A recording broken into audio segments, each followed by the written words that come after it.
Thank you for being here today, and welcome to Representative Jim Himes, who represents Connecticut and has done so since 2009. Representative Himes is the ranking member, that means the top House Democrat on the House Select Intelligence Committee. I'm sorry, the Permanent Select Committee on Intelligence. And as such, he's had a lot to do with evaluating what's happening in the Caribbean and with regard to Venezuela. So he's here today to talk to us about that. And thank you so much for being here, Representative. Yeah, thank you for having me. All right, so let's start right off with what you and a number of your colleagues have done with regard to the War Powers Act, the 1973 act that Congress put in place to stop a president from making endless attacks on a foreign power. Can you explain what that is and what you very recently did with regard to that?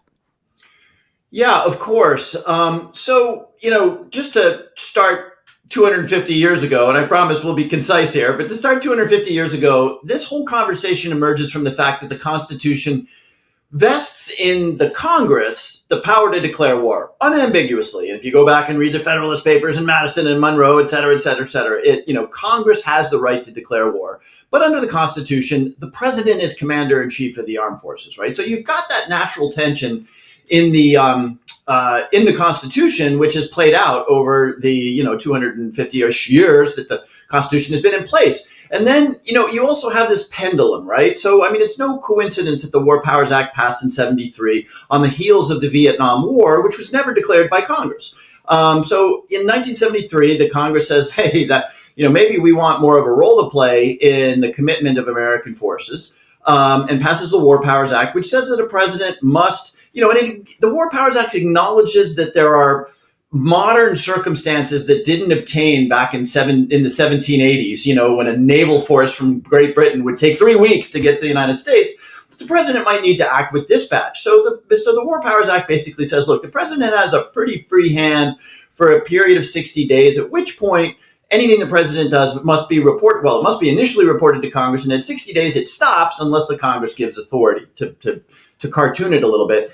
And here's where it gets really interesting on the Caribbean, right? Over time, and as time I think passes from the Vietnam War, and as we absorb the Afghanistan and Iraq experiences, both of which were authorized by Congress, we're in this phase where, since the 1990s or so, Congress has increasingly been comfortable with presidents exercising authorities which strike me as not constitutional. So this is Obama in Libya, it's Clinton in the Balkans, and it is most certainly President Trump in the Caribbean, where for the first time ever, the president is using his military authorities against civilians. Now, whatever you think of those civilians, they're civilians. So that's where we are now. And that's why we said, it is time, because the administration is saying they don't need to come to us because this is not a war in the constitutional sense. Our resolution would say, no, it is. And you've got to get authority from the Congress to continue with your kinetic attacks in the Caribbean. Well, so let's go back just a second to Obama and Clinton, because you have drawn a distinction between what they did in the instances that you just mentioned and what Trump is doing now. And I think it's worth highlighting what that is. Yeah. So, and don't, by the way, take this as my being comfortable with what Obama and Clinton did. Again, I'm a member of the Congress, so I know it's an old-fashioned notion, but I'm sort of jealous of congressional rights and prerogatives, right? These days, in a world where all we do is defend the president of our own party, that's sort of an antiquated idea, but I think it's really important. And so, again, don't take this as being comfortable with what Obama and Clinton did. Clinton, of course, prosecutes a military attack largely on Serbs in the late 1990s in the Balkans. And he doesn't get permission from Congress to do that. And two things happen. Number one, he claims that he has turned over authority for the airstrikes that we're doing in the Balkans to NATO. So now it's a NATO action and it's not a U.S. action. And so that throws up a lot of ambiguity, at least in his mind. And then, of course, he withdraws our military kind of within the 90-day time frame, which is the final requirement of the War Powers Act. Okay, so again, I'm not comfortable with that, but he was at least up against militaries and paramilitaries in a mission that had been broadly blessed by the international community, NATO, et cetera. the Obama charge, and, we can get into the killing of Soleimani, because what the current administration is doing, just if I can give you the headline here, is they're taking all of that uncomfortable and maybe illegal action and then saying, look, this is our precedent. And they're moving the needle well beyond this precedent. But anyway, just to finish with Obama, of course, takes military strikes in Syria, bombs Syrian positions after the president there, Assad, gasses his own people. And it's really clear that Obama is not going to get permission from Congress to do what he wanted, which was to get permission to do surgical missile strikes. So you've got that long precedent, if you will. And again, it's not legitimate precedent because Congress had never said, okay, we're all right with all of that stuff. And you've got the Office of Legal Counsel in a secret opinion now saying, if you add all that stuff up, that's all authority for us to now do something pretty different, which is to go after civilians. Remember, everything we've been talking about, nobody's been going after civilians. And so they're, again, in the legal opinion, they're basically saying, okay, we take all of that, of the last 40 years, and we take that as congressional blessing, and now we're going to take it a lot further because we're going to move a big chunk of the Navy's combat power into the Caribbean, but it's still not a war, even though, we've got an aircraft carrier there. And we're going to attack civilians in what has traditionally been a law enforcement context. So that's the radical leap from a platform of the gradual erosion of congressional war-making powers. So just let me highlight there. I'm a huge fan of what you just said, the idea that Congress, the House, and the Senate should be standing on its own authority and not simply supporting the president, because I think it's a lot of the reason why we're where we are right now. So I'm cheering you on that one. But can you answer a couple of questions about that for me? So first of all, one of the reasons I believe that the administration has said it's all right that they are bombing civilians and killing civilians is that they are saying that, in fact, they are part of some sort of warlike body, even though they are civilians. So there seems to me to be a huge divorce between the idea, hey, we can do this because they're combatants, and yet we're not at war. Has anybody squared that circle? Yeah, no, you put your finger on something really important. And look, you can criticize the attacks in the Caribbean, both as a legal matter, which is the question you asked, and as a practical matter, and maybe we can come to that. Yeah. But, if the president is really hopped up about, as he should be, the fatalities associated with overdoses in the United States, that's fentanyl. And of course, they're going after cocaine in the Caribbean. But anyway, let's set that aside for a moment. So you got it exactly right. And I have to be a little careful I don't tread here because the Office of Legal Counsel opinion is conveniently secret. So basically, the administration is arguing, and they've said this publicly, that we are in a non-international armed conflict, okay? And this is an even sort of more esoteric concept that grows out of the idea that, sometimes a war isn't two armies fighting each other. Sometimes it's the United States fighting Al-Qaeda. And that's a legitimate point. We don't have uniformed soldiers. The other side doesn't abide by the Geneva Conventions, et cetera, et cetera. Legitimate point. What is radically different here, and the fundamental factual I want to use the word error, but error doesn't capture the full sort of, malign element of it. You see it in their language, even though I can't describe it in a lot of detail in the opinion. They are basically saying that the cartels are ISIS and Al-Qaeda all wrapped up in one. That the carnage in the United States, now mind you, the overdoses are Americans buying a product, a very dangerous product, willingly buying a product. This is not Al-Qaeda and ISIS, and doing very dangerous things with that product. And the administration is basically saying that the cartels are ISIS. And the reason I say ISIS is because you'll remember that ISIS was actually running an oil business in Raqqa. They'd captured oil refineries, and they were selling a lot of oil on the black market, and they were using the proceeds from those sales to try to establish a caliphate or whatever political strategic goal ISIS had, the establishment of a caliphate. The administration is saying that's what the cartels are doing, that the money that goes into, that they get from cocaine is going into a campaign of extortion and terror. And maybe it's not a caliphate, but it's still a terrible, terrible, violent place. That's exactly backwards, right? I mean, anybody who knows anything about the narcotics business knows that drug dealers would really, really rather there not be violence, right? It attracts attention. It kills their own people. It gets them arrested. It gets them indicted and extradited to the United States. And so that's the factual error. They are saying that these guys are terrorists, and they say it every time they talk about them, but they're not, right? They're a disgusting and horrible business run by civilians selling a product that Americans buy. But that notion that this is a sort of quasi-military force with political and strategic aims is critical to the concept of a non-international armed conflict, right? Now, here's the kicker. Here's the real kicker from a congressional standpoint. So even if you concede that we're in a non-international armed conflict, a NIAC, they're saying, okay, we're in a NIAC, and we've got an aircraft carrier there and a substantial portion of the United States combat power there, but it's not a war. It's not a war that would require us to, inform even Congress. So, I mean, they've found this space that apparently can use whatever the thing is, 20% of the United States Navy's combat power, but is somehow not a reportable war to Congress. So I believe that one of their arguments about this being a NIAC, as you say, is that those cartels in their parlance are supporting the government of Venezuela. They are trying to make the argument that the government of Venezuela is actually benefiting from these cartels. Is that one of the things that they're using to get around this idea? Exactly. That's another entirely specious argument. And, they make it sort of carefully, which to me indicates the embarrassment that the people who are in the know make about this. Now, make no mistake, the Venezuelan regime is a very bad regime. It's illegitimate.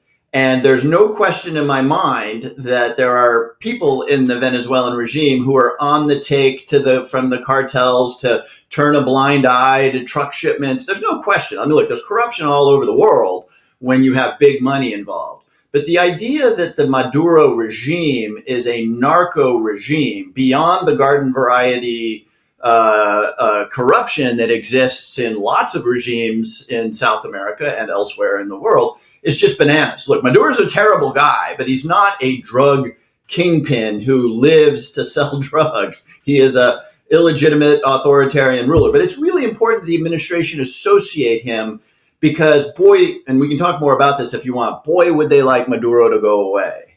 I do want to talk about that more, but before we get there, you have talked in the past about who these people that we are killing are, and that ties into the rise of Maduro and what happened to the economy, as well as how that fed U.S. immigration. I'd love it if you would talk a little bit about who some of the people are that we appear to be killing, or that we are killing, who they appear to be that we are killing, and why this is happening around the rise and now the cementing of power of Maduro. Yeah, great question. And this points us into the direction. I said there were two things, a legal and a practical concern with this. The practical concern, which points to an ethical question, what are we really doing here? I mean, I know what we're doing here. We're doing performative stuff so that Pete Hegseth can get this rush of testosterone and the president can say, look, we're killing lots of really bad people who are killing our people. I understand why we're doing this. But what are we actually achieving? First of all, it's cocaine, not fentanyl. Secondly, there are lots of ways to get cocaine into the United States. So even if we could, and we can't, by the way, but even if we could cut off the flow of all maritime cocaine into Trinidad and the Dominican Republic, there are air routes. There are overland routes. Thousands and thousands of people move across the Darien Gap in Panama on their way north. So all we will be achieving in the wildestly most optimistic scenario here will be to move the paths that cocaine goes to move north. So that requires the answering of an ethical question. Who are we killing to move the routes that cocaine are? Again, the administration would love you to believe that these are terrorists, but they're not, right? And look, let's be clear about this. These are like the drug dealer on the corner. They're doing stuff that is illegal and wrong and dangerous. But these are not Pablo Escobar. These are not ISIS guys. These are, fishermen who are making a little money on the side. They know the waters. These are guys who got fired from the local brewery and need to, take $500 to keep their family alive in the context of great economic privation. So again, we can't lose the fact that we're killing the, people at the very bottom of the food chain here with massive American firepower for the sole purpose or for the sole result of, moving to aviation and terrestrial routes the flow of cocaine. Right. And in the past, of course, we have always used really law enforcement to take care of these really quite small players. And there's no reason we couldn't be doing that again. This is a very different thing altogether. I'd like to push a little bit on another aspect of this, and that is intelligence. You're on the House Intelligence Committee, and I'd love for you to talk a little bit, first of all, of what that looks like, what you do, and why this is such a bad thing for U.S. intelligence that we are making these attacks on these small boats in the Caribbean and Eastern Pacific. Yeah. No, let's start with the first part of your question, because it's sort of my sole source of happiness in the circus goat rodeo that is the Congress today. You got a lot of members of Congress just saying the hell with this. Marjorie Taylor Greene, most notably recently, and serving on the Intelligence Committee is a very special thing for me and for any member. Because, and again, if we can go back a generation or two, the Intelligence Committees grow out of a screaming need that Congress identified in the 1970s. To make a long story short, through the 50s, 60s, and 70s, the CIA in particular had done a great deal of exciting stuff. By the way, in the region that we're talking about here, we overthrew a democratically elected, we helped overthrow a democratically elected leader in 1954 in Guatemala. We don't know the full story, but we probably did the similar thing in 1973 in Chile. And, there were all sorts of just banana stuff happening inside the CIA. And then, of course, Vietnam. So anyway, in the 1970s, just like with the War Power Act, Congress says, well, we better keep a slightly more intense eye on these folks because, they're out there overthrowing governments and it all happens in secret. So we formed the House and the Senate Intelligence Committees, which are small groups of House members and senators.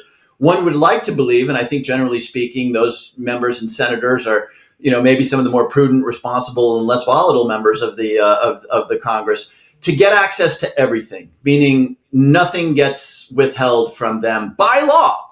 So, again, it's a very happy responsibility for me and working in a goat rodeo, because every day I look at, in some cases, lethal activity that is being done in secret, the surveillance of people, which has real implications for American civil liberties. And I'm the only guy, along with my colleagues on these committees, who get to say yay or nay to that. And to be clear, we're not in the chain of command, so we can't stop it, but we've got the usual tools of Congress. So it's an amazing and really critical function. And to get to the second part of your question, you said, well, what about the intelligence sharing?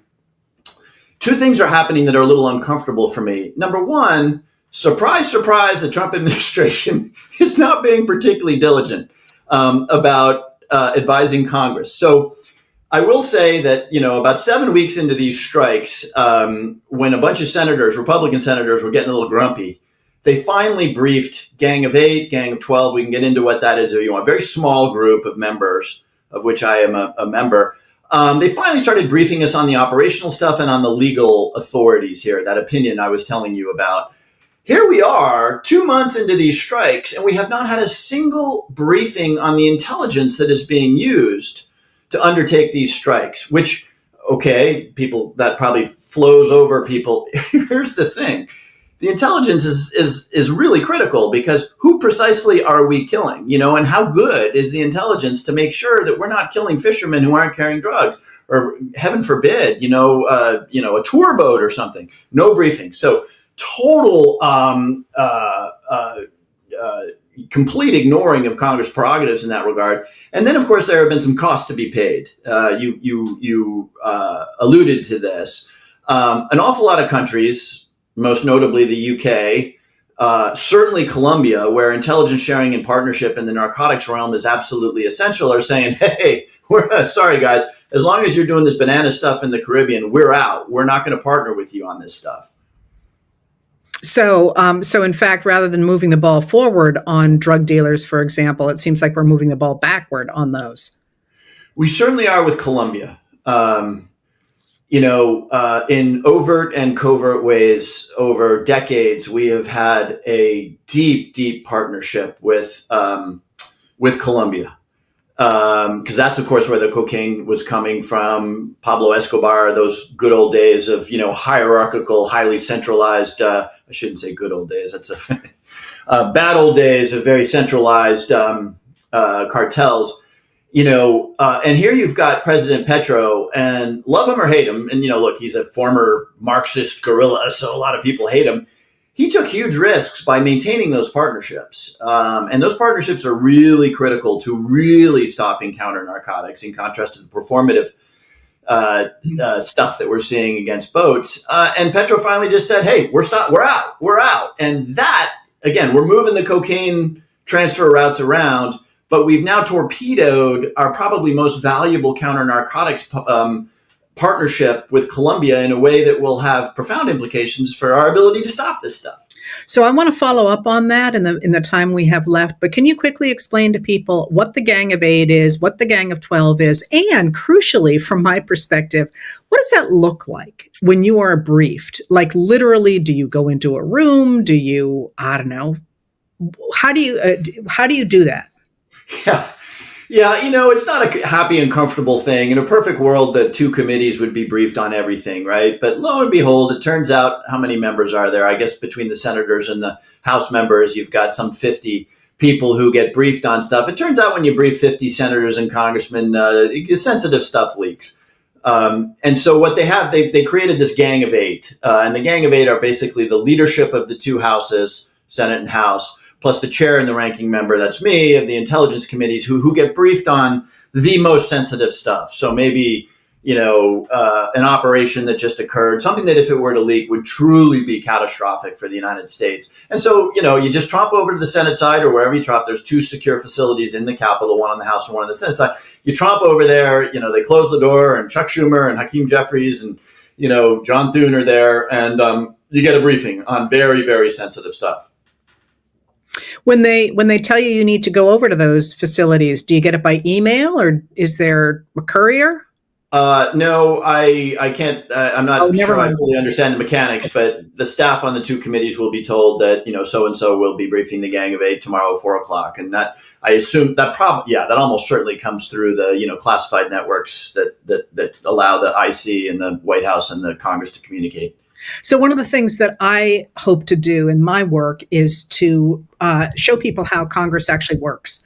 And I think we often don't pay attention as much as we should to the committees and what they're doing. If you think about the Kennedy-Nixon debates all that long ago, one of their big arguments on those televised debates was about the different committees they sat on and what those committees did. And I always watch that and think, that would not have flown in America 10 years ago, but it might now when people are paying attention to it again. Listen, I want to end with what on earth the U.S. is doing in foreign policy right now. Because if you look at what's happening in Latin America, and of course, Latin America so well, it certainly seems as if the administration is trying to move away from a rules-based international order that involves cooperation around the globe through institutions like NATO, for example, and the United Nations, and instead to focus on the idea of spheres of influence that look very much like what people like Russian President Vladimir Putin have called for a while. If you think not just about what's happening in Venezuela, but also, as you say, Colombia and Argentina and a number of other countries, and what Secretary of State Marco Rubio said shortly after he was confirmed at the beginning of the year, he said, we are going to use the leverage of the United States on Latin America, and I'm going to put in parentheses here, also Canada and Greenland, to create our own backyard, if you will. Am I correct in identifying that as a sort of a move back toward 19th century imperialism? And if so, how successful do you think it's being, and what is your opinion of it? No, it's a super interesting question. And it obviously has some very uncomfortable echoes for Latin America. Going back to the days 100 years ago when, if United Fruit didn't get repaid their debt by Honduras or Nicaragua, the Marines landed. It really, I think, certainly Donald Trump, but I think most of the people around him, other than, by the way, Marco Rubio understands Latin America. They don't really understand how badly this stuff, this new school Monroe Doctrine stuff lands. in Latin America. And, if you go back to the Monroe Doctrine or, really the United States until the 1950s, it was about keeping, whoever, the British Empire, the Spanish Empire, and subsequently the Soviet Union out of our, quote, backyard, right? Now, you can imagine how it feels in Colombia or Ecuador or Bolivia or Brazil to be called the United States backyard. But nonetheless, that was the objective back then. And you had the Monroe Doctrine. Today, it's a little dumber than that, right? I mean, there's two things that drive Donald Trump's thinking on foreign policy. Number one is he sees the world as in terms of power. There's powerful countries, Russia and China. And he, in a bizarre way, we're seeing this, of course, with the Ukraine stuff that's playing out. In a bizarre way, he's drawn to them. He respects them. And then he sees sort of everybody else. And I don't know, maybe the Brits are somewhere in between because there's lots of gold stuff at Windsor Palace or whatever. And so the imperial powers, if you will, China and Russia are to be respected, whereas everybody else is fair game. And, in Brazil, which is arguably the most important country in South America, if they prosecute their ex-president who tried to engineer a coup, well, he's going to slap 50% tariffs on Brazil, right? So it's a very personalized thing based on the notion that there are real countries. And if I may use his terminology, you remember the S-hole, the shithole countries, right? And he sort of feels like he's got, carte blanche with the smaller countries. And then, of course, there's this thing in the back of Donald Trump's head, which is he desperately wants to win a Nobel Peace Prize. That plays out elsewhere.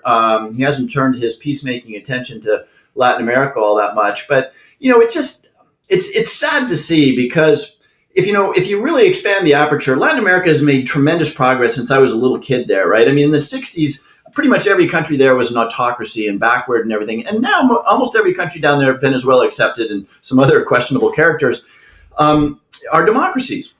And if we would, and we've missed this under president,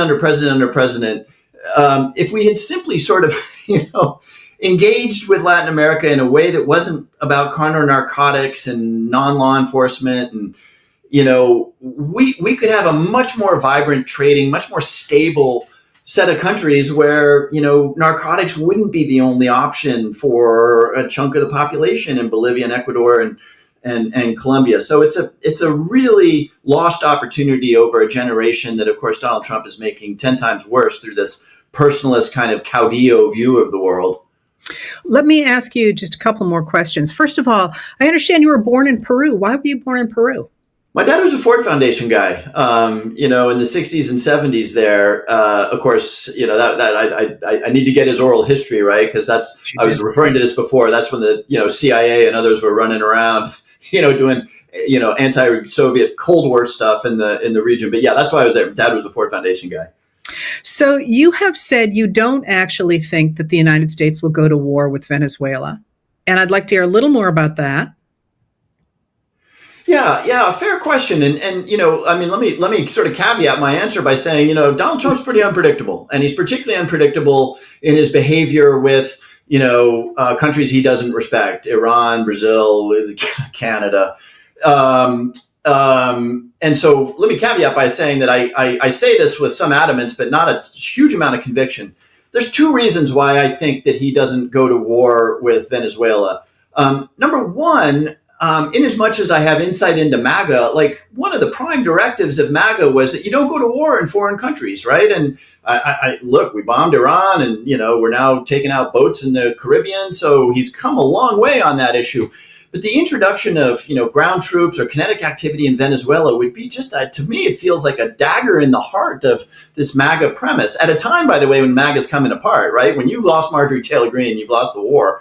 And so that just, I can't get over that. And number two, and here's the second reason, and that's Marco Rubio. Look, Marco Rubio would love to see Maduro go down. And I actually think that's why there's so much combat power there. But Marco is sophisticated enough about Latin America to know what it would mean if we ran a reprise of, the gunboat diplomacy of the 1920s.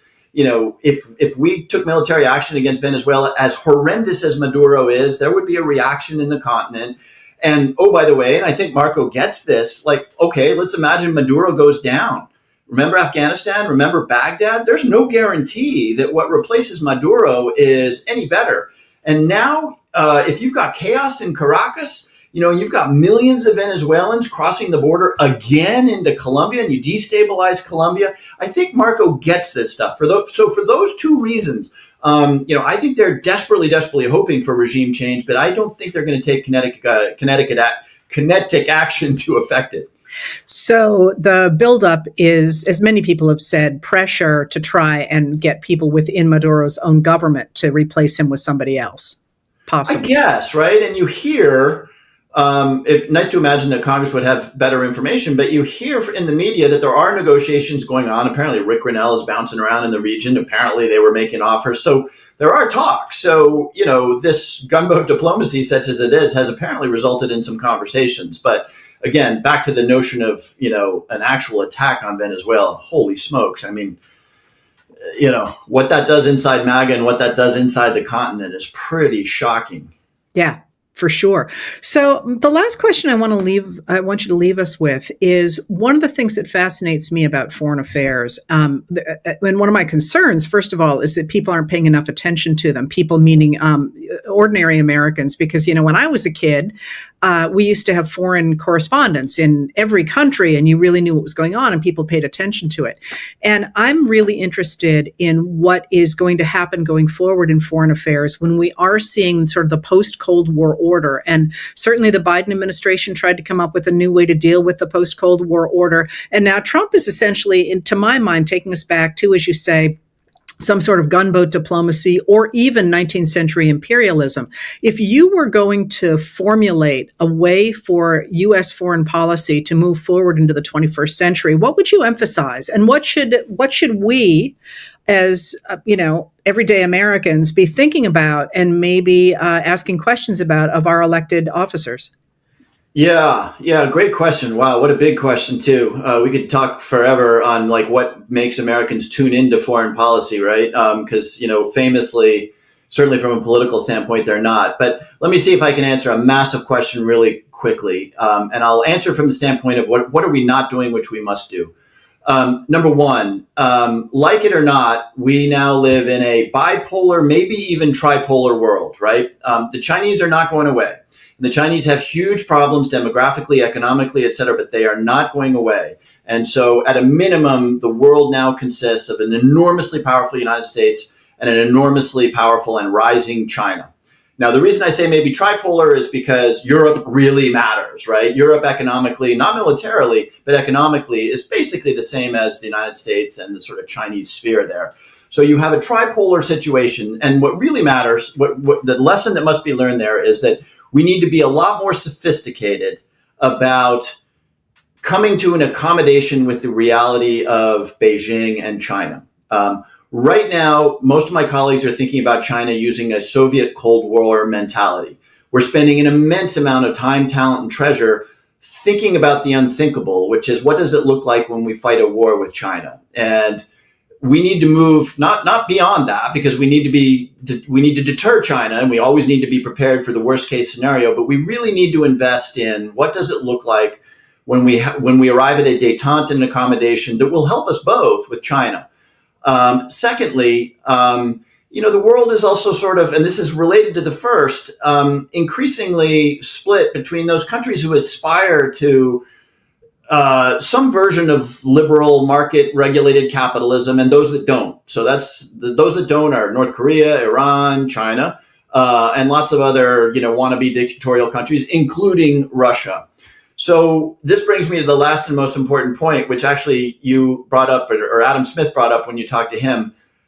In addition to coming to an accommodation with China, we're going to need to rebuild the notion of alliances, which, of course, if Donald Trump has done one really devastating thing to our ability to project power abroad, it is his disdain for alliances. And so, countering China, dealing with Iran, dealing with North Korea, all of those things to be successful will require immensely robust alliances. And an acknowledgement that we're so much more powerful when we act, as annoying as it may be to have to pay attention to the French and the Czechs and everything else. We're so much more capable of achieving good long-term ends when we act in alliances than when we don't. And that, of course, is going to be a really critical requirement of, post-Trump foreign policy. I'm thinking a lot about this, and I hope we can continue this conversation because it's interesting to hear how different people are talking about it. And of course, my specialty is domestic politics and seeing how those things come together. And to my mind, they are starting to. So I hope we can continue this conversation. And I thank you so much for being here with us. That was really wonderful. Yeah, thanks so much for having me. And I wish you luck navigating life on Capitol Hill. Here we finally get back into business. The shutdown ends and the Republicans move 3 censure resolutions and on Friday do a horrors of socialism bill as their president is having a love fest with the socialist Mamdani. I mean, you can't make this stuff up. Do you know what? And I will let you go. It feels very much to me like the late 19th century when everything just starts to fall apart. And what's interesting about that is that when all those institutions and the political parties fall apart, they reform in an entirely different basis. But knowing what to look at in this moment is completely exhausting because you say there's 35,000 things every day and 17 of them are key, but you have to guess which 17 they are. Exactly. I so hope you're right about that, Heather, because of course, out of the chaos and tumult and horrors of the late 19th century comes the original progressive movement with Teddy Roosevelt and, workplace economic. If we could get a Teddy Roosevelt and a modern progressive movement in the tradition of that, early 20th century progressive movement, wow, maybe that's the answer. Well, that's what I'm swinging for. Thank you so much for being here, and we'll talk again. Thanks again. Thanks for being here, everybody. My name is Heather Cox Richardson. I am a professor of history, but I do not speak for my employer when I do these videos.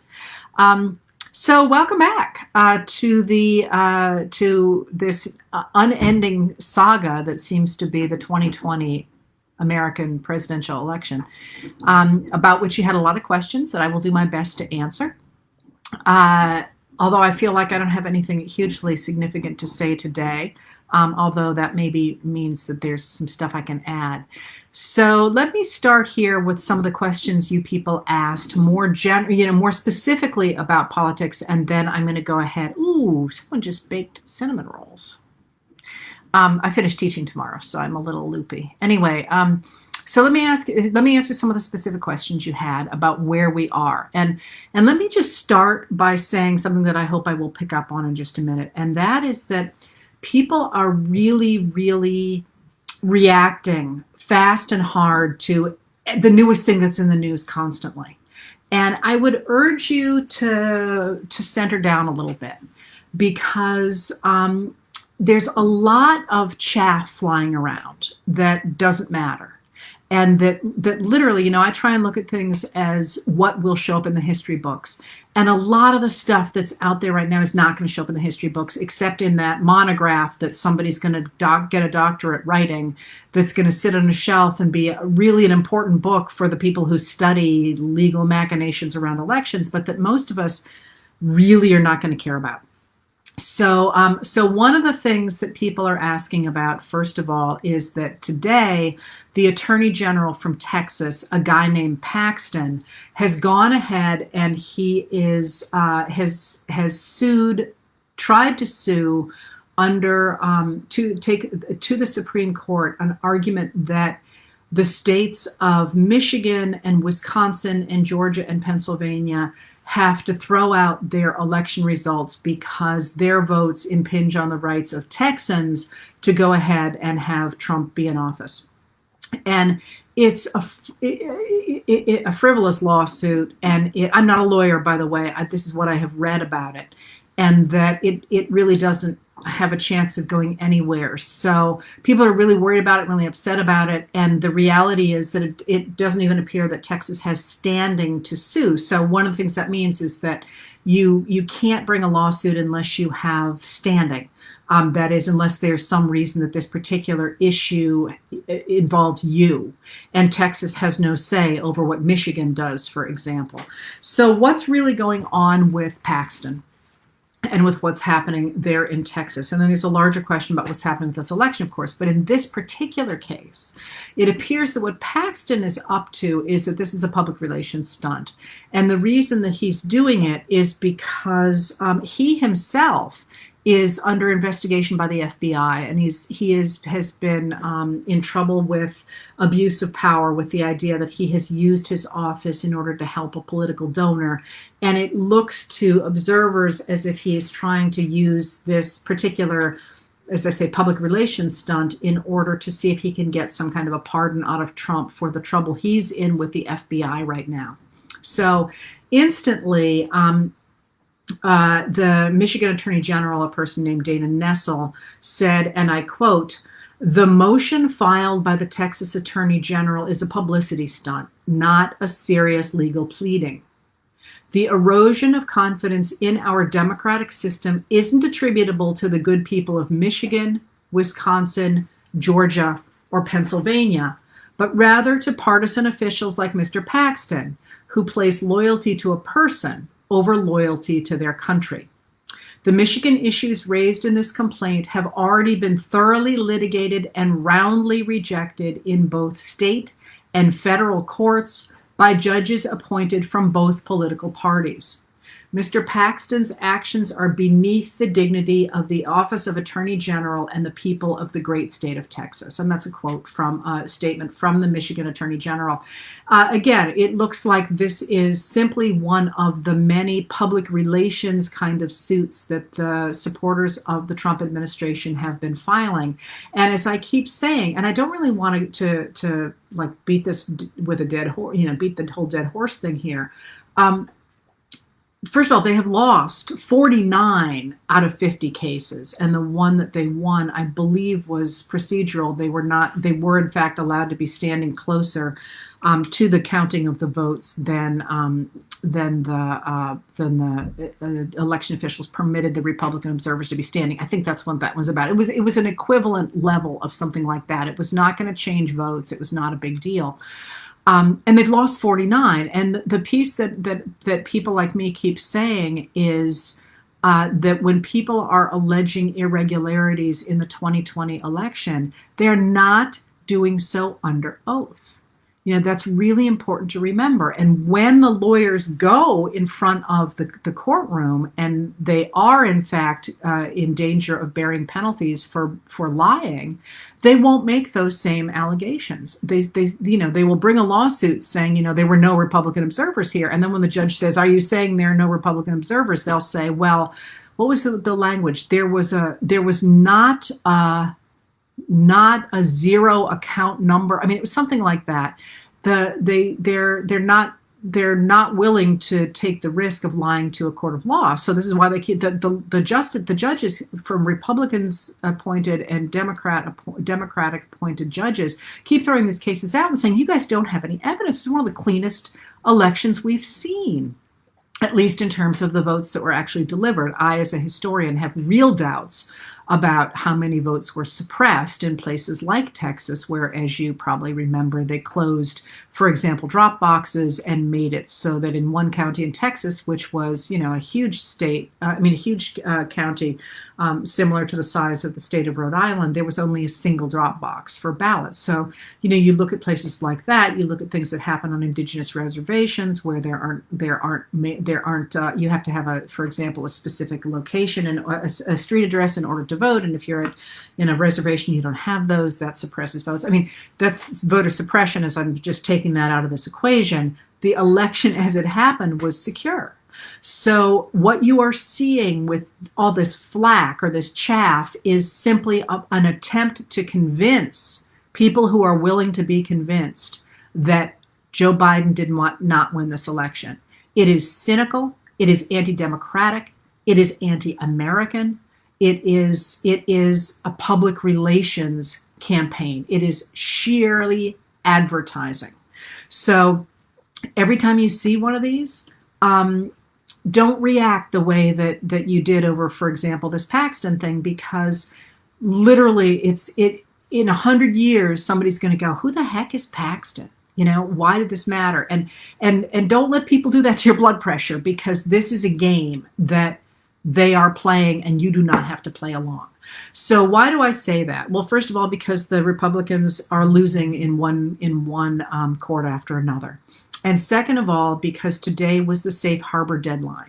And the safe harbor deadline is the deadline by which a state must certify its election results in order to have it guaranteed to go that way in front of the Electoral College. And as of today, I believe it's every state with the exception of Wisconsin, which is counting again, and which are electoral votes that Biden does not need.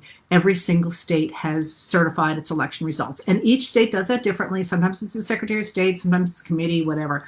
But those are all in by this safe harbor deadline. And what that says is the safe harbor deadline is set up in case there is some kind of real major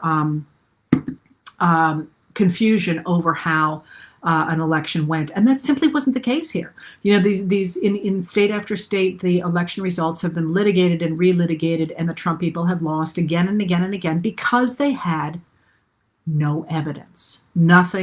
There was nothing untoward. And what you're seeing on Facebook, you know, this whole thing about the suitcases of ballots, you know, again, that was all on videotape, and it was all the way that the counting was supposed to go. Like everything that they have pulled out and tried to say, oh, there's this terrible thing going on, that is false. It's a lie. Similarly, there's a bunch of stuff going around from QAnon that Barack Obama has been arrested and that Joe Biden has an ankle bracelet on, and they're all going to be going to prison because Trump is going ahead and rounding up everybody. You know, I just can't even touch that. I guess I have to say that's a lie. But every time you hear something like that, I would urge you to game it out in your head. Like, what would that look like? What would it look like for Barack Obama to be arrested in such a way that no word of it would get out at all from anybody? No, so that means he's got to be taken out of a place where there are people on the street who certainly know who he is. That would involve everybody keeping their mouths shut. That would involve, you know, think of all the people that have to be involved in something and all the cameras we have in the modern world and all those things, and think of what it would take and recognize that, you know, Q is running the biggest scam in American history anyway. All right, so that is Paxton and that is safe harbor. So that raises this next question of why is I'm actually trying to look things here. Yeah, so somebody just asked, and maybe you saw I put this on Twitter, somebody just asked, did Buddy see the boats from North Korea that were theoretically brought into Maine harbors? And I actually put on Twitter, this is insane, because I'm from the coast of Maine. We know everything. There's only 1 million people in this state. We know everything that happens on the coastline. And believe me, I know that everything I am implying with that is not a secret in small towns. So, all right, so so that's Paxton and that's safe harbor. So again, so here's the next question though. What's going on? Like what is going on? Why is the Republican leadership refusing to acknowledge that Biden has won this election? Because he has won this election, and he's won this election by a lot, more than 7 million votes and 306 electoral college votes to 232 for Trump. When Trump got 306 electoral votes in 2016, while he lost the popular vote by almost 3 million votes, Trump considered that a mandate. He said he had won a landslide. Now, Biden's gotten 10 million more votes than him and won the Electoral College by the same amount. And suddenly this is illegitimate, according to the Republicans. What's going on? Why are they doing this? They are doing it for a couple of reasons, I think. First of all, because they are eager not to alienate Trump voters. They're feeding them what they want to hear because they are eager to make sure that especially the Senate does not turn to the Democrats in 2022 when the Republicans have a really bad Senate map to try and fight in 2022, because remember, the Senate turns over a third every 6 years, so that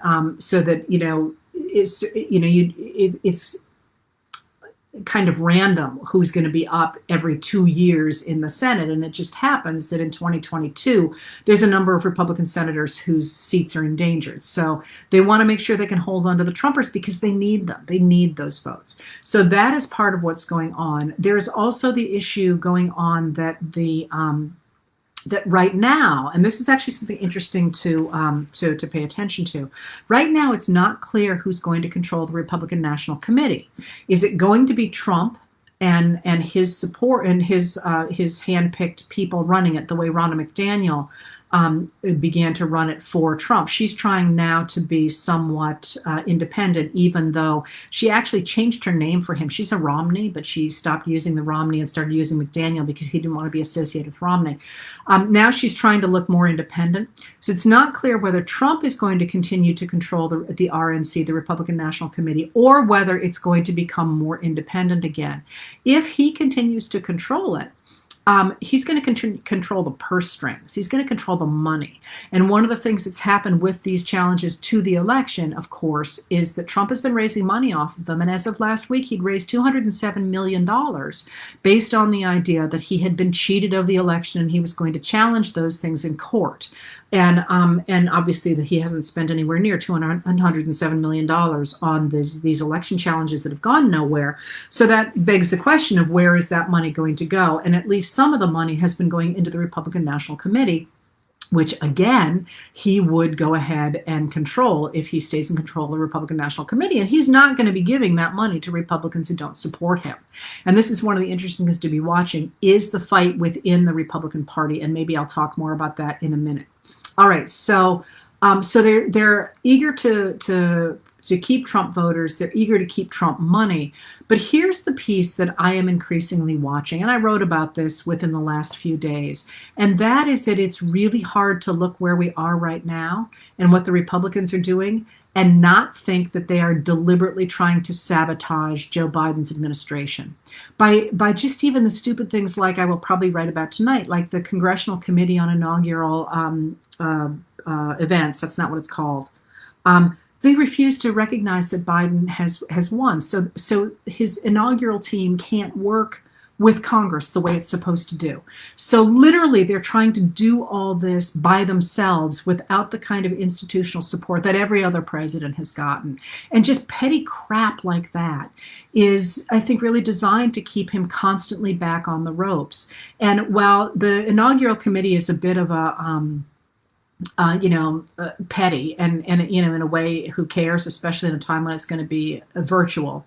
It's a nasty thing to do, but it really matters in things like the stopping of the coronavirus, where Biden has not been given access to the information about distribution of vaccines. I'll talk more about that in a minute, but certainly it matters in terms of a coronavirus relief package. I mean, quite literally, Mitch McConnell refusing to negotiate over even the $809 billion package. The Democrats have said, fine, whatever. We just need to get money in people's pockets. He's now refusing to negotiate over that. That is literally going to really exacerbate everything. I mean, it's going to exacerbate the recession. It's going to exacerbate unemployment. It's going to exacerbate hunger. And it's certainly going to exacerbate the coronavirus, because people are going to have to be out in groups of people and trying to find jobs in order simply to eat, which is going to be more important in the short term than worrying about this disease, which is such a deadly disease. So there is that. And there is also, of course, the fact that as of the last I have heard, although the Trump administration has denied this, I have not seen any evidence to the contrary. The Trump administration is refusing to give Joe Biden and his people access to the intelligence committees at the Pentagon. He can see them in the executive branch, the FBI and the CIA, but he has not been able to communicate with the biggest of our intelligence agencies. And considering that most of or many of what his Secretary of State will need to do, and a lot of what a president does, is to figure out our relationship in the world, that's a real biggie. So partly I think they are simply trying to sabotage Biden. Now, the next step to me, and the things that sort of keep me awake at night, is to what end? Like, to what end is a political party trying to destroy its rival simply to say we are desperate to take back over power. Now, are they trying to do that to take back over power to do good things for the country? Or are they trying to take over power to do good things for a small minority of people, probably people of, well, not even probably, people of wealth? I look at this and I say, this is not just an attack on Joe Biden. And it's not just an attack on the people who voted for Joe Biden. This is an attack on American democracy. And that, to me, is the big story here, not what kind of machinations that this attorney general who's under investigation by the FBI in Texas is trying to get up to with this stupid lawsuit that's probably never going to go anywhere. My bigger story is the one that is kind of out in the open and therefore under the radar, which is what the Republican lawmakers, especially the Senate lawmakers, are doing. And what they are doing is not okay. And that's one of the things that is the theme really of the last 4 years. Every time people get mad at Trump and say, why aren't people holding him responsible? Why isn't he going to jail? Why, he's breaking the law quite openly. Why is this okay? It's okay because the Senate says it's okay. The Senate, even just 4 senators, could stop him at any time they wanted to, and they have not done so. And this is from the time of impeachment for sure, which is the remedy in the Constitution for a president who is committing high crimes and misdemeanors, which, as you remember, the Republican Senate refused even to hear testimony about what Trump had done. But it could also do so by putting pressure on him in any number of ways, and they are refusing to do so. So when you're thinking about this era, it's worth thinking about the true conspiracy here, which is not, a group of pedophile cannibals who live in a pizza parlor. It's the Senate, which is refusing to adhere to our Constitution and to our laws. And that literally is, to me, the story of this moment, and why I get so angry about Mitch McConnell, among other people, and the senators who permit this to happen. And again, there's plenty of good senators who are doing all they can to make sure it doesn't happen. But that rump block of Republicans who's enabling Trump is, to my mind, appalling. So people have asked me about this, and I saw it just flying by here. That is treason. Why isn't anybody accusing these people of treason? And that's a really interesting point that is maybe worth digging into a little bit here, because having done interviews all day, I'm like wired, so I'm talking really quickly, and I will try to slow down because people have complained about that. Treason in America is very, very rare and very carefully protected, and you want it to be. And the answer for that is that in order to commit treason, you need to conspire with, to give aid and comfort to an enemy. Well, what's an enemy? An enemy so far has been considered a foreign person, a foreign group of people.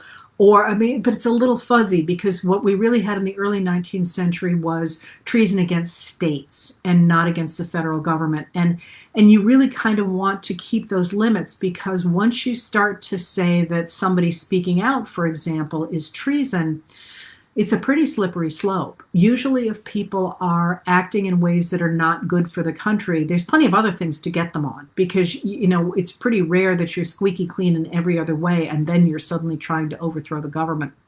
And you really want to be careful about what the government can define as treason. So interestingly enough, although we do have the concept of treason in our Constitution, it is never defined as, it's never very thoroughly defined, and there's no punishment that is specified for treason. It's not a good thing to do, but we have this idea that treason is punishable by death in America, but it was not until 1859. It's actually the state of Virginia that considers treason punishable by death, and they hang John Brown. And he's the first person in America executed for treason, and he's executed for treason against the state of Virginia, which is one of the reasons that the Civil War gets so ferocious, is that many Southerners feel that having defined treason as punishable by death, that now all the Southerners who are literally trying to make war on the United States government are in danger of being hanged themselves. And this is one of the reasons that Lincoln is always sort of going, no, I'm going to be generous, I'm going to be kind, because he doesn't want people to feel that they have to fight to the death because they will be hang themselves. So the reason we don't talk a lot about treason, and the reason treason has such walls around it, is because, again, how do you define an enemy? And you see the problem that this raised for Obama, with the idea that we have not declared war. Congress has not declared war against an enemy since, I believe, World War II. Since then, we have been in what we consider police actions, or different, they're defined in different ways. So if you remember, you may not, Obama had the problem of an American citizen who was actively working with a foreign terrorist organization, but we have not declared war on non-state actors. So that was very difficult for him, and he had to have a committee of people to decide whether or not it was okay to take this person out, and he ended up doing so, but it was really fraught with legal implications. And in fact, I wrote against that the government should not, under any circumstances, declare that it can kill a citizen under those circumstances. I actually wrote a piece against Obama doing that, although I certainly understood why the government did not want to leave this guy out there killing Americans. He'd been making recruitment videos for one of the major terrorist organizations. But that idea that your government can say, oh, you are a terrorist, I'm going to take you out, seemed to me to be part of a slippery slope. And similarly, we have a problem nowadays with the assassinations of Soleimani in Iran, and more recently, the man who was assassinated apparently by Israeli operatives recently. And there was a huge outcry against that, and a lot of people on the right said, these are bad actors, we don't care. And a number of people who work in foreign affairs said, you can't do that. You can't simply go and declare that somebody who is a member of a state with which we are not at war, as we are not at war with Iran currently, you can't simply go into their countries and assassinate them. That's not playing by the rules. So that actual declaration of war, the acknowledgement that we are at war, matters. And right now, we are not at war with somebody that we could literally say that the president is working for that person. So treason, that people keep saying, why can't you get Trump for treason? It's because of that really important legal and philosophical difference. And again, it's one that I'm really quite comfortable with, because I think that when you give your government the ability to decide who is treasonous and who is not, you think it's a lovely thing when you think of the government being in charge of being run by people you like. But what happens if it's your enemies? Because I promise you, there's plenty of leaders that you could put in the presidency right now who would tell you I am treasonous. And I'm not, I don't think, but I would much rather have anybody who wanted to go after me operate through our legal system rather than simply declare that people like me are treasonous. All right, so that's what's going on with treason. Now, people have asked questions about what happens if the 2 seats in Georgia go to Democrats, and the Senate count in between party goes to 50-50 Democrats and Republicans. What happens to Mitch McConnell? Well, that's a really interesting question. And one of the things that I want to emphasize here, people kept talking during the election of trying to get McConnell thrown out in Kentucky, which was always going to be a heavy lift because he's been there since like 1400. And yes, I'm exaggerating, but he's incumbents have the power of incumbency. People are just used to them. But a majority leader is literally the leader of the party that is in the majority. So Mitch McConnell has been elected the leader of the majority in the Senate because the Senate is controlled by Republicans. So if in fact if there were a majority of Democrats, then a Democrat would be the leader. Not necessarily Chuck Schumer, although possibly. There's usually a real competition for the Senate leadership, as there is for the House leadership, because you determine who's on committees, among other things, and you crucially determine the calendar. And that's, of course, why McConnell can silence so many bills. He simply doesn't put them on the calendar. It's not like he, goes into a back room and tears them up. He simply says, we're not going to talk about that. And because he is the majority leader, he has the power to do that.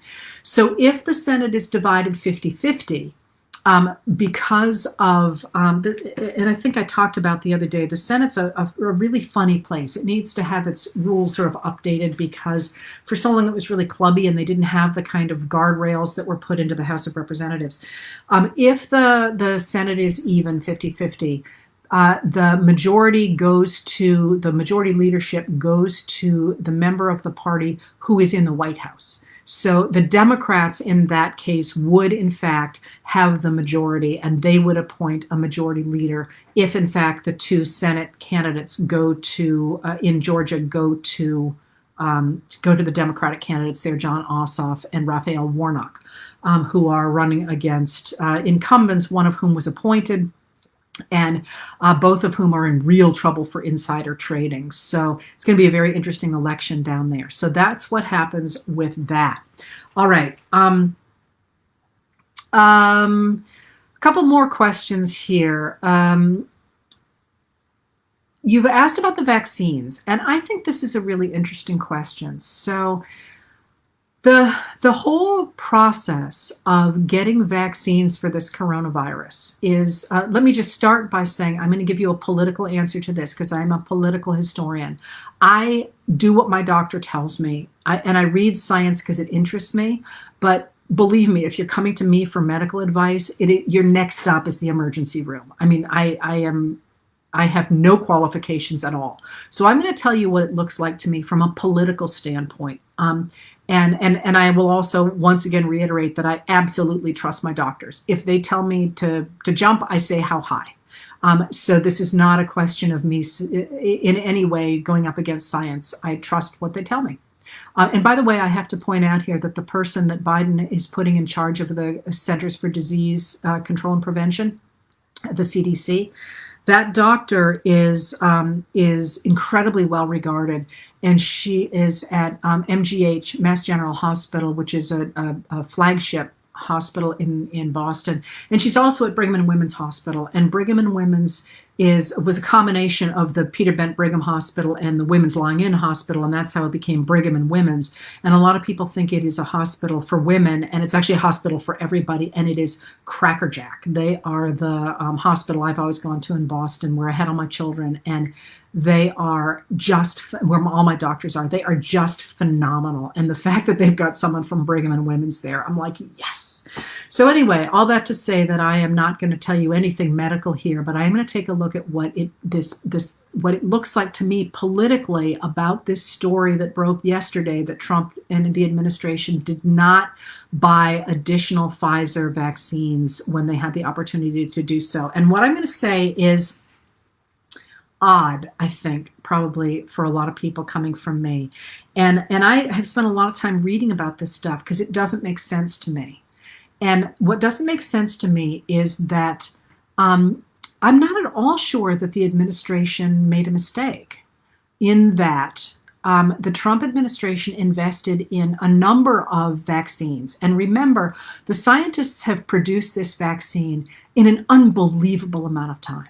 Like we're sort of all like, I don't know, sort of saying, well, yeah, we want to get it quickly and all that. But it's worth stepping back and saying it is a freaking miracle that they managed to create this vaccine in under a year. I mean, vaccines usually take 2 years minimum, and they produce this sucker, which is, first of all, we should just bow down to the epidemiologists and the vaccine people who managed to do this. So this is no small thing.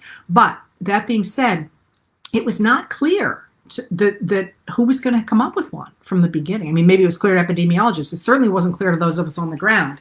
And I doubt it was clear to anybody in the Trump administration who was going to come up with the right vaccine quickly. So they spread the money around, which again looks, nowadays people are saying, well, Pfizer had the vaccine. I'm not sure it was clear that Pfizer was the one who was going to come through. And what it looks like to me anyway, is that the Trump administration put money into Pfizer. They also put money into Moderna and a number of other things as well. But Moderna also has a vaccine that is as productive, as good as appears to be, from what I read, as good as the Pfizer vaccine. And it doesn't have to be refrigerated at super low temperatures, which is going to make distributing it a lot easier. because those are super cool, super cold freezers that not a lot of states have. And they're trying to produce refrigerated units as quickly as they can, but that's one more thing that they have to get up and running.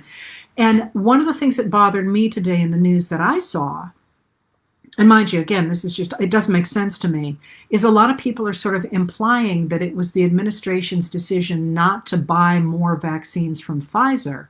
And mind you, it's not Pfizer that developed the vaccine, it's Pfizer that's distributing it. It was developed in Germany, so it's a German vaccine. But is that they're getting that, they're already giving people those shots in the UK, and we're not getting them here in America yet. But I don't think that has anything to do with how many doses are available. I believe that that's because the FDA has not yet approved either the Pfizer vaccine or the Moderna vaccine or any of the others that are in the pipeline. So here's what I don't understand. People are asking me, wasn't this crazy? And there's articles everywhere going, darn Trump for not having bought more of these Pfizer vaccines, and maybe so. But I don't think that's the current bottleneck. I think what people are looking is down the road in the second quarter, are there going to be enough vaccines? And what the administration has said is, yeah, there are, because we're going to have the Moderna vaccine with luck. I mean, right now, none of these have been approved in America, unless something's happened today. I've been busy all day. And then we have all these others as well that look promising, and who knows what's going to happen with them. So here's what I don't understand is that, so I think people are confusing the FDA approval, which is taking longer than the UK approval did, which is not necessarily a bad thing. Like I say, this is not, I can only tell you what's happening. I can't judge this. I'm not a scientist. But I think they're confusing the FDA approval with the fact that Trump didn't buy more of the Pfizer vaccines. And I just don't think it's the same thing. To me, I mean, I think fairly logically, and they seem to me to be two largely unrelated issues, aside from the fact they both have to do with coronavirus and the vaccine. Now, maybe somebody will correct me and tell me that I've got this entirely wrong, because here's the piece that I don't get. If in fact I'm right, and this actually does not make the Trump administration look bad, why the heck aren't they out there saying it? I mean, I just explained it to you, what I see, and again, I could be wrong, but instead, why is Trump doing this executive order that's just frankly fairly stupid, that says, I'm going to make Americans getting the vaccine a priority rather than having it sent it somewhere else? That's not the current problem. The problem is not that anybody's in danger of sending the vaccine somewhere else. The problem is we're in danger of not getting it. And the only other thing that might be is a dog whistle to people who don't want America to be part of the organization, which we are not currently a part of, that says that we have to make sure that poorer countries get the vaccine at the same time that richer countries do. And that means that everybody's going to have to wait a little bit longer. Maybe that's a dog whistle to them, but I don't understand. I don't quite understand why there seem to be three separate issues that are getting mushed together. And maybe it's that I don't understand, and we're going to have to take this video down because somebody's going to say you're an idiot. You missed this whole point. But so I'm not. People are like, why didn't Trump buy more vaccines? I don't. It is not clear to me yet that the strategy of spreading out putting a lot of eggs in a lot of baskets was not as effective as, at the time anyway, as of putting all the eggs in the Pfizer basket. And it's also not clear to me, considering that our country is big and rural, and we're going to have problems with the temperature issue for the Pfizer vaccine, that that's a bad plan here. But if I'm right, why the heck isn't he saying so? So I could be entirely wrong. I hope you appreciate that I am sort of talking this one like this is not my area of expertise, and I'm trusting you guys to recognize that I could be wrong. But you asked me what I thought about what Trump was doing, and I saw that there was a lot of people upset about it.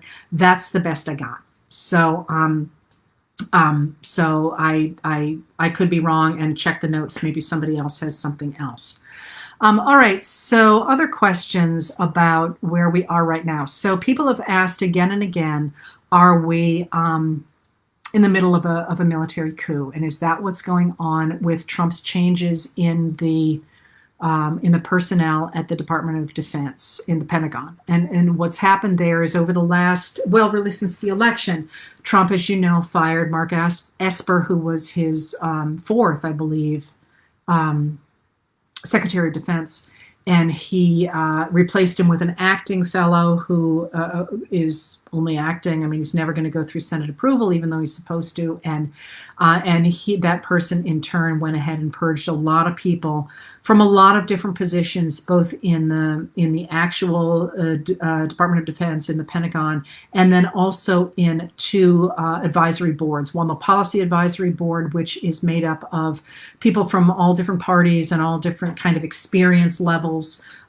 So that if, in fact, the Secretary of Defense wanted to have advice about how to interact with some country, he or she could go to the Defense Policy Board and say, hey, Madeleine Albright, you were Secretary of State. What has been your experience with the leader of wherever, Bhutan? I'm making it up. Or Henry Kissinger, who was also on that board. What do you think about this? And then the Secretary of Defense would think about those things. It was almost kind of a cabinet for him or her, if you will, although it's obviously not called that. And they did not have any official, it wasn't like anything had to go by them. It was just kind of a group of people who had been vetted and invited to be tapped to be as an advisory board for policy. So they made a bunch of changes in the policy board, replacing the people there with Trump cronies.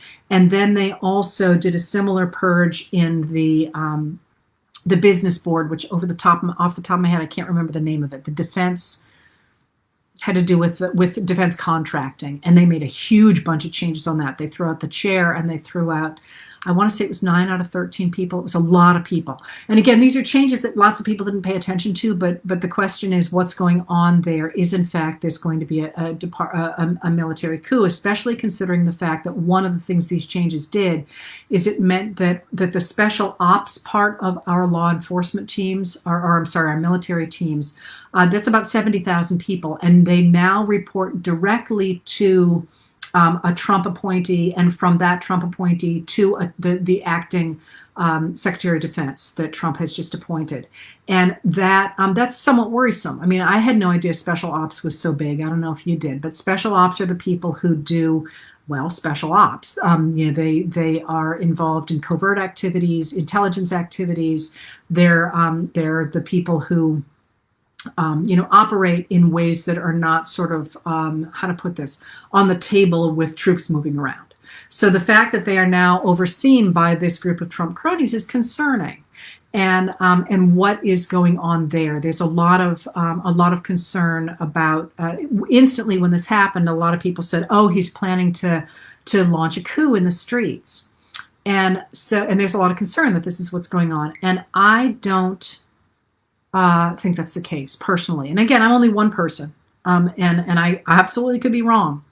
But I don't think he's launching a military coup for two reasons. One, because the military last summer came out and said they wanted no part of a military coup. And that was not a small deal when they did that. That was shortly after the Bible photo op, when the chief of the Joint Chiefs of Staff, Mark Milley, actually was, and Mark Esper as well, actually were out with Trump on that walk, and then they took a ton of flack from it, and they said, no, we're not part of a coup effort here. That was inadvertent. We didn't know that was going to happen. And both Milley and Esper came out quickly and said, this, the military's taken an oath to the Constitution, and we will live by the Constitution. And Milley reiterated that within the last week. And what that was, both what Milley and Esper did, and then what so many leaders of so many different branches of the service did after that. If you remember, there's about 2 weeks when there was one announcement after another that, the head of, and I'm not going to give you terms because I don't remember now which ones they were, but the head of different military organizations, from the Navy to the special people here to, there's a whole bunch of declarations of people saying, we believe in the Constitution. We are not going to be part of any attempt to subvert the Constitution. And what they were doing was sending a really clear message that there was not going to be a military coup in America. And that was a huge deal. If I had to say that there was one big thing that happened in the last really almost 4 years, and I wouldn't say that because whatever. in the last year, it would be that the military came out and made that statement, because if they hadn't, that would have been on the table. People would have been like, which way is the military going to jump? And they were very clear that they were not going to jump behind any kind of a military coup. So that really mattered. The other reason that I don't think that that Trump is trying to stage a military coup, there's actually two more reasons. First of all, is the man is lazy. And, you can't forget that. He is lazy. And a military coup takes a lot of work. There's going to be fighting. He's got to be up all night. He can't watch TV. It actually takes a lot of work. And I don't think he's up for that kind of work. I think he's up for causing as much trouble as he possibly can in these waning days of his presidency. But I don't think he's up for something that's going to take a lot of effort. And just because of who he is. And the other thing that I think of when I look at the changes in defense is, why there?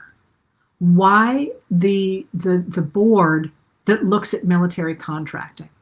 Like, if you're trying to launch a coup, that's not where you're going. You don't care about military contracting. So when I look at what's going on, I am way more ready to look at where military contracts are going, because there's a ton of money operating over there in the Pentagon. I mean, that is our biggest budget, right? So the fact that there are now Trump cronies in policy and in the board that oversees contracting and at the head of defense, I look at those things and I think this is about money, which is always a safe bet when you're dealing with Trump anyway, that you're looking at issues of money.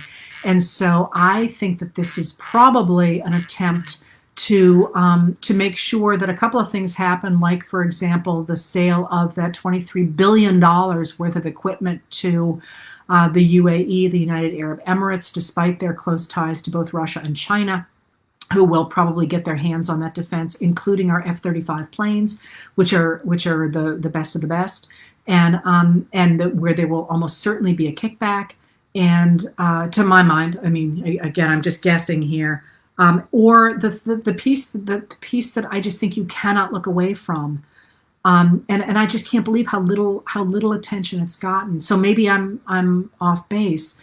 But the attempt of a private company to lease the spectrum that the military owns, it controls the broadband spectrum, and turn that into a private enterprise, which is a move that has been opposed by the Pentagon. And certainly opposed by members of both parties in Congress, because it is not at all clear that the company that wants to do that, a company called Rivada, is going to be able to maintain the security of the defense channels if, in fact, it's also using that same broadband for commercial purposes. I think that Rivada issue and the broadband spectrum issue is a really huge one, because guess how much that sucker is worth? That is worth between $50 and $100 billion. If that spectrum gets leased to a private company, it's going to be the future of 5G technology. And the fact that kind of a money-making opportunity is sitting over there at defense right at a time when we know that the Trump family is going to be in really big trouble for money when he leaves office, just strikes me as being, that's what's really going on at defense, far more than the attempt at a military coup. Now, there's also the possibility that Trump would really like to see another strike at Iran. I think that is certainly something that I am watching. But I think he's lazy, and it's going to come down to money. Is my bottom line on that. Same thing. Somebody just asked here about troop withdrawals. Yeah, I think the same thing is true of troop withdrawals as well. That there is money involved, and exactly how and where that money is involved, I'm not sure yet. There's certainly rumors about private mercenaries, or certainly it benefits the other countries who want to see NATO destabilized. So I think that's probably, I think at the end of the day, you always have to figure on money mattering to somebody like Trump. The other issue that does bring up that I want to emphasize here is the fact that you cannot ignore, with the withdrawal of troops and with what Trump has done in his 4 years in office, is the extraordinary destabilization of NATO, the North Atlantic Treaty Organization. And that is the organization that has brought stability to America and Europe and really the Western world since World War II. And it's something that Putin, especially in Russia, has been eager to destabilize, and Trump's handed that to him. So that's what I have to say about this. People are asking some other things about whether this is the craziest time we've ever been in America. It is certainly a unique time in American history, and that may be a good place for me to go now with the rest of this today. Somebody asked if the founders magically reappeared today, how seriously should we take what they have to say? And I think that's a really good question for right now, because we are in a period in which we are really reevaluating the very concept of American democracy. And the central question is it even viable? I mean, that was the question that George Washington had. He called it the Great Experiment. And is it viable for a group of ordinary people to try and organize a government that can govern them all? Is that even possible to do? And you could say that other countries at this point have proved that that is the case. You know, America was the country in 1776 who said, yeah, we can do it. And they put together a constitution in 1787 that said, here are the rules by which we're going to do it. But buried in that early constitution, of course, was the very concept of inequality to go along with the idea of equality. So it's really kind of been a central question. Is it possible for ordinary people to govern themselves? And right now in America, it looks like the answer is no. I mean, literally, we started here with the Attorney General of Texas saying that he wanted to overturn the votes in 4 other states because he wanted things his way.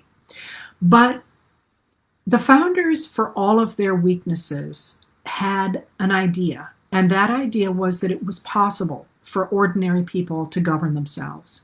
And one of the things that they did not grapple with, and that we are finally grappling with, is the idea that that concept of people being able to govern themselves can be expanded way beyond white men. And what we have the potential right now to do is to create really a multicultural democracy, a democracy that includes people of all abilities, you know, people of all genders, people of all races, people of all ethnicities, people of all levels of wealth, because we share that same belief in a concept of human self-determination. And so if the founders reappeared right now, should we listen to them? I think we should listen to their ideas, but we have those ideas, they're written down. I would have a really hard time listening to Thomas Jefferson. I think that if he reappeared today, we might not like him very much. Similarly, we wouldn't like the fact that so many of them are so young. Right now, people tend to gravitate toward older Americans and somehow think that they have the mantle of wisdom on their shoulders. And let me tell you, I'm older. Wisdom's a great thing, but so is the enthusiasm and the new ideas of youth. So should we listen to them? I think we should listen to their principles, but that we should not listen to their mechanics is what I would say. And I think if they looked at where we are right now, first of all, they simply wouldn't be able to function. They would all like curl up in a ball because the world is so alien to them. And because they wouldn't be able to get with the program, if you will. It's tiring to learn all this stuff. You know, I was laughing the other day. Somebody was talking about, you know, what a brilliant strategy it was for me to develop my brand by doing these Facebook talks. If you remember when we started these, I literally did this because I had to learn to broadcast in order to teach during a pandemic. And I knew that everybody was as bored as I was at home, and I was just trying to entertain people. I wasn't marketing a brand or doing anything else. I was just talking to my friends. And I couldn't have done this a year ago. This is brand new. And let me tell you, I'm tired from learning all this new technology, and I'm sure you're tired as well from doing it, and the founders would feel the exact same way. But that does raise the question of where we are right now. Back to the question that somebody just asked, is this an unusually weird time in American history? Yes. Yes, we have seen much of what we are living through right now, we have seen before. We have seen the extreme polarization. That 1850s, 1800 for that matter, 1850s, 1890s, 1920s, we've seen it before, and I can tell you how we got over it in those times. We have certainly seen the belief that certain people shouldn't vote before. Again, 1830s, 1850s, 1880s, 1890s, 1920s. We've had plenty of times in America where the vote has been suppressed so that one party or another could essentially have one party rule. And it's happened with both parties. We have had times when we have had Congresses that seem to do nothing. The do nothing Congress, the first one was Harry Truman, of course, who complained bitterly about his, but we had it as well in the 1850s when the Southern Democrats refused to let the Congress do anything except protect human enslavement and deliver the mails, basically, and have a standing army on the Western frontier. So there are pieces of everything that we have had before, and we've certainly had hapless presidents. I mean, if you're looking for a parallel to Donald Trump, look no further than Andrew Johnson after the Civil War, who called for war on the Congress himself, or look back to James Buchanan, who in the transition between him and Lincoln literally let the country be torn apart. And sat there and said, well, the southern states aren't allowed to do this, but I don't have the power to stop them. So, toodaloo. It was insane at the time, and people talked about impeaching him at the time. So we've certainly had hapless presidents. But what we have never had before is a major political party that bought into this anti-democratic trend. We have never before had a major political party that literally tried to overturn the results of a legitimate election. That has never happened before. And it has really frightening potential to attack the very foundations of our democracy. When you have legislators like the 200 Republicans in Congress and in the Senate who refuse to recognize that a Democratic candidate, Joe Biden, was legally elected and that is not in doubt. And when they are deliberately trying to whip up their supporters to believe that there was something untoward about an election that, in fact, Republican people who ran the elections say is wrong, that they say that election was clean, then you've got a real problem. You've got an attack on our democratic system altogether. And that has never happened before. And certainly we have never had a president who refused to recognize the legitimate vote of the American people. Even up to the point where in 1888, the incumbent president, Grover Cleveland, was reelected by a majority of about 100,000 votes, which is a lot in 1888.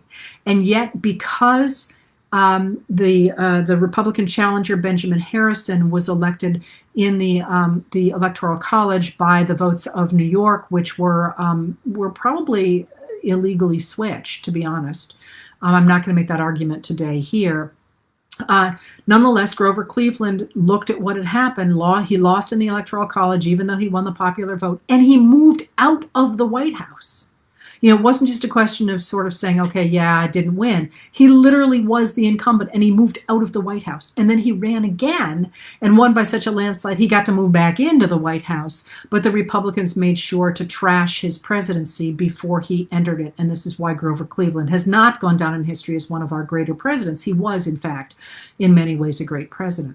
But so we are, in fact, at a crazy time. But that crazy time offers us incredible opportunities. And that is, I'm going to end where I started today. And that is when I said to you, stop reacting to people like Paxton, because he's playing a game that we don't have to play. Where we are is in this moment where we have a major party that is not responding to the will of the people, even within its own party. Literally, Trump is turning on people like Brad Raffensperger, who's the Secretary of State in Georgia, who has said the vote was clean. Listen, I donated to Trump. I voted for Trump. My guy lost. We need to bow to the law. They've turned against him. They've turned against Brian Kemp, a Republican in Georgia, the governor of Georgia, who has refused to overturn the election there.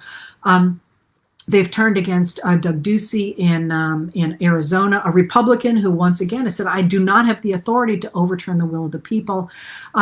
What we have with this split, even in the Republican Party, is an opportunity for ordinary Americans like you and me to stand up and say, no, this is what we want out of democracy. It's our government. This is what the founders built. They built a democracy in which people, ordinary people, have the right to have a say about how we want to be governed. And crucially, in 2020, those ordinary people include people of color, people of different abilities, people of different wealth, people of different genders, people of different races and ethnicities. And we are the ones who get to recreate a society and recreate American democracy as a multicultural American democracy that once and for all gets rid of the idea that in order to have a democracy, it's got to be dominated by white men.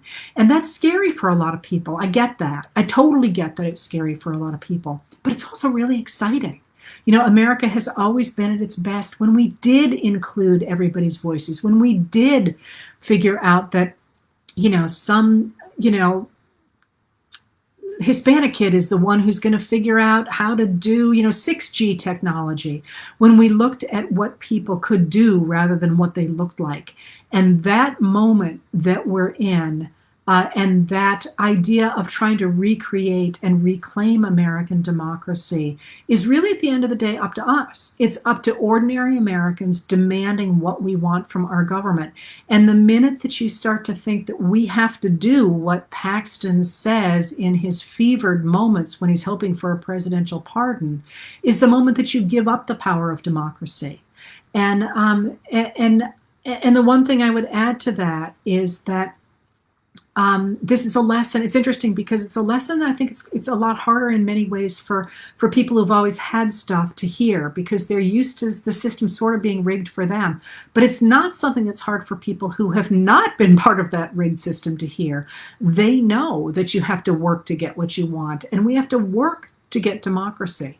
Now, one of the things that I would finally leave you with is, if I got to choose the things that we would start with as a baseline for rejuvenating American democracy, I literally would start with the rule of law. The law has to be the same for everybody in America, regardless of who you are, whether you're the president or whether you're the homeless person lying outside of the White House. The law has to be the same for everybody, because once we lose that, we lose everything else. So if, in fact, people are with me with the idea of reclaiming American democracy, I'm going to put in my pitch for that being the very first article of things that we return to our new vision of the world. And we can build on that from there. But I guess at the end of the day, once again, somebody just said to me, I just did something, and somebody said, I don't understand why you're so hopeful. And I said, what else do people who live in a democracy have but each other? And I think that that's one thing that the last 4 years have taught us, is that we really do have each other, and that there's a lot of us. And if we weren't powerful, they wouldn't be trying so hard to make sure that we don't get to have a say. So on that cheery note, I'm going to leave you for now. My last day of teaching for the semester is tomorrow, and then I'm going to have I guess about 6 weeks to kind of regroup, catch my breath, and help figure out where we're going from here. And I really am thrilled to be on this journey with you all, because it's an exciting place to be. Thanks for being here. I will see you on Thursday when I will take up Reconstruction again. And I'll see you later on tonight when there is an unfortunately large amount of stuff to write about. Thanks for being here.